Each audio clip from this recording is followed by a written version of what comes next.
Et voilà, nous voilà dehors. Bienvenue en Antarctique. Regardez-moi ça comme c'est beau.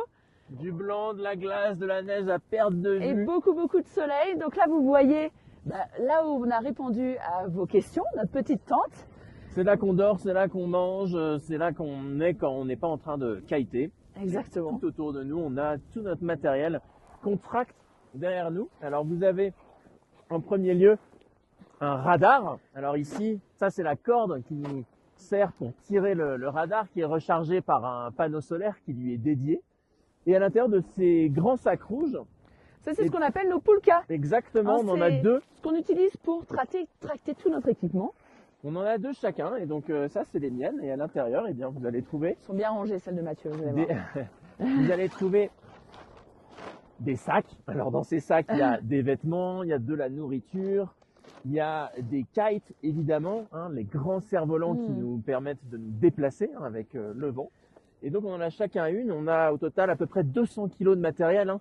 C'est beaucoup d'équipement pour 3 mois d'expédition, hein, mais c'est ce qu'il faut hein, pour survivre ici. Il nous faut beaucoup de Imaginez, nourriture. on a toute notre nourriture hein, pratiquement pour l'expédition. Donc important, imaginez si vous deviez préparer 3 mois de nourriture et transporter avec vous. Ça fait beaucoup. Hein. Exactement. Et qu'est-ce qu'on a? Bah oui, on a d'autres panneaux solaires là, qu'on utilise pour pouvoir recharger nos caméras, recharger nos instruments. Exactement. Il y en a juste ici. Les nos skis qu'on ouais. utilise. Ce qu'on a à nos pieds là, vous vous demandez peut-être ce que c'est. Ce gros tuyau là. Gros tuyau. Exactement. Alors ce tuyau en fait ça fait partie du radar qu'on tracte et qui nous donne des informations sur ce qu'on a sous nos pieds. Et en fait ce tuyau c'est une antenne. C'est ce qui nous permet en fait de déterminer un petit peu l'épaisseur de la glace, sa densité, Exactement. tout un tas d'informations. Ouais. Et ça fait un appareil qui est long. Il y a ces petits traîneaux noirs avec le panneau solaire, l'ordinateur et le radar. Et puis cette antenne qui vient suivre cette Puka. Et voilà. Merci Mathieu pour ce tour de l'extérieur de la tente. Vous voyez ici ce beau paysage. Alors ce qui n'est pas facile, attendez, on va vous montrer rapidement parce qu'on en a parlé. Ce qui se passe, c'est qu'on a une surface de neige qui n'est pas toute lisse, Ouais, hein, tout à comme fait. vous pouvez le voir. Alors là, la neige, elle est assez dure. Regardez la taille des chaussons de Mathieu. Ce qui fait froid. Et en fait, là, on est dans une surface qu'on décrit comme compliquée quand on est en train de skier et de kiter, parce qu'on a des petites bosses de partout. Et on appelle ça des sastrugi. Ce sont des dunes de neige. Regardez, vous allez voir Mathieu à l'échelle des sastrugi. Voilà, regardez-moi ça. Alors ça a l'air, si vous aimez peut-être skier, si vous avez la chance d'aller vous balader dans les montagnes, et vous vous dites peut-être, ça doit être sympa d'avoir des petites bosses, mais en fait pas du tout. Hein, quand on est en train de skier, quand on est en train de kiter, regardez-moi ça, la taille des bosses. Et ça c'est un problème parce que parfois on se retrouve coincé. Hein, Mathieu, tu te retrouves coincé toi de temps en temps en train de tirer tes traîneaux et qui se retrouvent bloqués derrière ces blocs de neige. Exactement. C'est pas évident quoi. Hein. Je viens de coincer mes chaussons. Il vient de coincer Mes ses chaussons chaussons. dans un sastrugi. Exactement. Donc là, on est vraiment dans un champ de sastrugi, on ne voit pas la fin.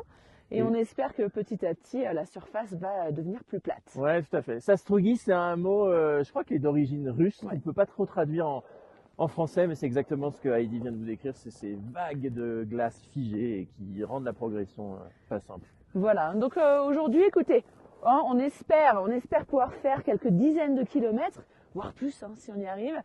Mais ça dépend du vent. Là, le vent est très faible.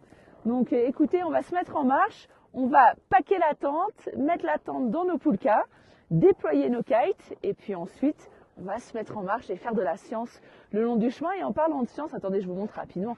J'en profite de vous avoir avec moi. Oui, le deuxième radar. Le deuxième radar. Mathieu, excuse-moi, est-ce que tu peux l'ouvrir parce que j'ai les mains prises. Mais on a un autre petit radar que je tire, voilà, qui est niché lui dans une de mes poulkas qui sont moins bien rangées, vous voyez. Hein. Et ça, c'est un radar qui fonctionne comme l'autre avec ces grands tuyaux que vous avez vus tout à l'heure.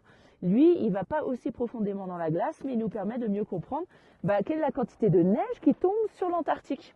Donc plein de sciences à faire, plein de kites à faire. Exact. Et on espère que vous allez continuer à nous suivre pour ces 2 prochains mois. En tout cas, on est ravis de pouvoir vous montrer ça de l'intérieur, que vous nous suiviez depuis la France. Nous, on fait de notre mieux encore pendant 2 mois Ouais. et on aura plein C'est clair. de nouvelles informations à vous transmettre sur les prochaines semaines. On vous souhaite encore une fois un beau mois de décembre, des belles fêtes de fin d'année. Exactement. Et on vous dit à très bientôt. À bientôt, les depuis amis. l'Antarctique. Ciao, Salut, ciao. salut.